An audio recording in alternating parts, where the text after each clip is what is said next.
Assalamualaikum warahmatullahi wabarakatuh. Saya Adzana Firil Nabila, saya bersama kedua rekan saya Fitriani dan Khairunisa. Kami mahasiswa program Studi Ekonomi Fakultas Ekonomi Universitas Bangka Belitung. Di sini kami akan mempresentasikan esai kami yang berjudul Pembentukan UMKM sebagai wadah pemberdayaan pemuda dalam langkah pengembalian perekonomian di era kebiasaan baru dan persiapan bonus demografi, yang mana esai ini adalah bagian dari Festival Economic Competition 2020 yang diselenggarakan oleh Himpunan Mahasiswa Ekonomi Universitas Bangka Belitung. Selamat menyaksikan. Sejak COVID-19 hadir di muka bumi ini, kehidupan dunia memasuki era yang tidak pasti. Saat kebijakan jaga jarak terapkan, datang sebuah pertanyaan.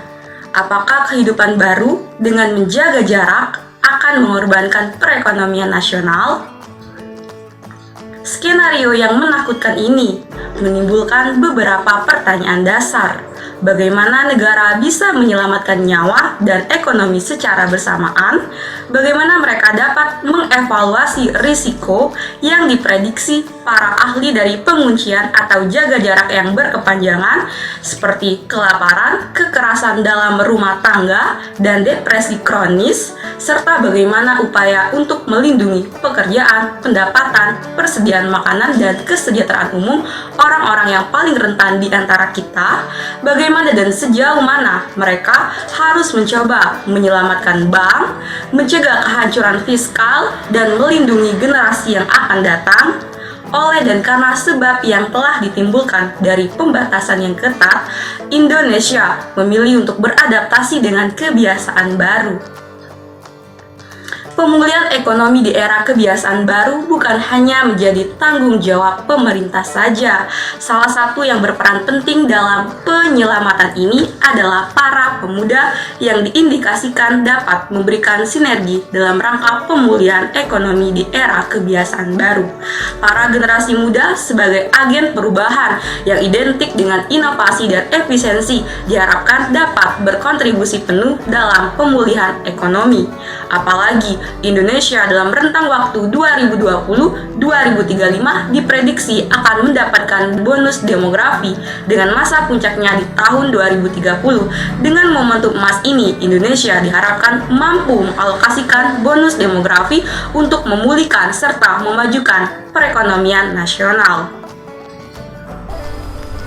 Di era kebiasaan baru, pemerintah terus berupaya untuk menurunkan jumlah kasus COVID-19. Dalam hal ini, tentu peran pemuda sangat dibutuhkan. Para generasi muda Indonesia harus tanggap dalam menghentikan rantai penyebaran virus ini dengan selalu mematuhi protokol kesehatan, bersikap kritis, dan memiliki kepekaan terhadap lingkungan sekitar.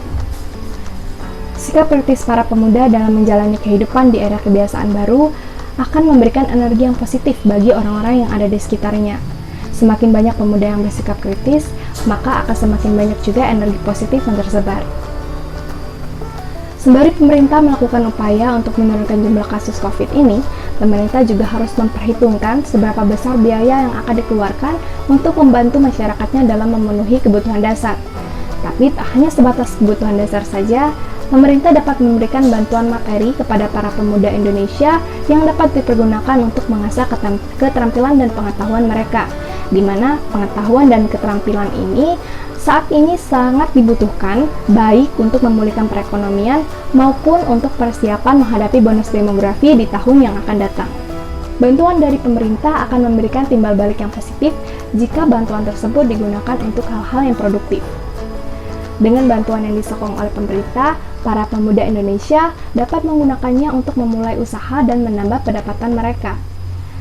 Menggerakkan UMKM di situasi saat ini tentu menjadi strategi yang sangat tepat untuk memulihkan perekonomian.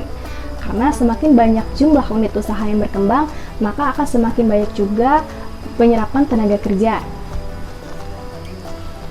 UMKM di Indonesia menjadi salah satu penggerak dan kekuatan dalam perekonomian, di mana UMKM berhasil menyerap sebanyak 107,6 juta tenaga kerja dan memberikan kontribusi sebesar 60,6% bagi PDB Indonesia.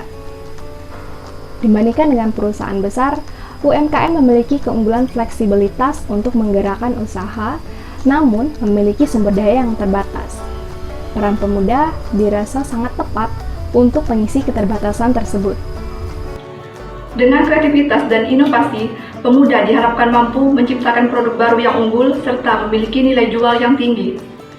Beberapa usaha yang bisa dicoba untuk anak muda di era kebiasaan baru ini antara lain seperti usaha kuliner, desain grafis, usaha ramuan herbal, serta usaha-usaha lain yang berkaitan dengan era kebiasaan baru saat ini seperti usaha masker pelindung wajah dan hand sanitizer.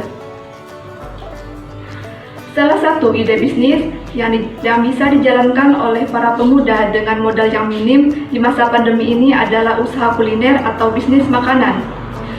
Kreativitas dan inovasi pemuda diuji untuk memanfaatkan keadaan yang saat ini memaksa seorang untuk tidak keluar rumah. Masalah UMKM tidak hanya berkutat tentang modal saja, tapi juga meliputi masalah produksi dan pemasaran produk. Pendampingan para UMKM diperlukan untuk mengintensifkan potensi pasar yang ada dan memperluas cakupan pasar dalam peningkatan pemasaran.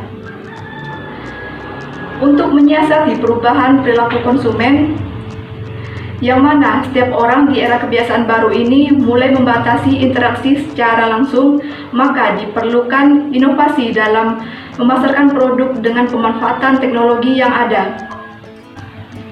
Sebagai generasi muda, momentum di era kebiasaan baru mengharuskan pemuda untuk berkontribusi dalam memulihkan ekonomi. Pemuda diharapkan dapat bersikap kritis dalam menjalankan kehidupan di era kebiasaan baru agar dapat memberikan energi positif pada orang lain. Tindakan-tindakan nyata generasi pemuda yang kreatif dapat diimplementasikan dengan menggerakkan UMKM.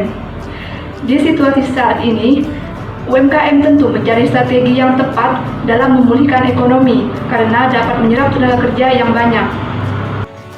Baiklah, cukup sekian presentasi dari kami. Semoga apa yang kami sampaikan dapat bermanfaat bagi semua. Semangat berinovasi, semangat menginspirasi. Terima kasih. Wassalamualaikum warahmatullahi wabarakatuh.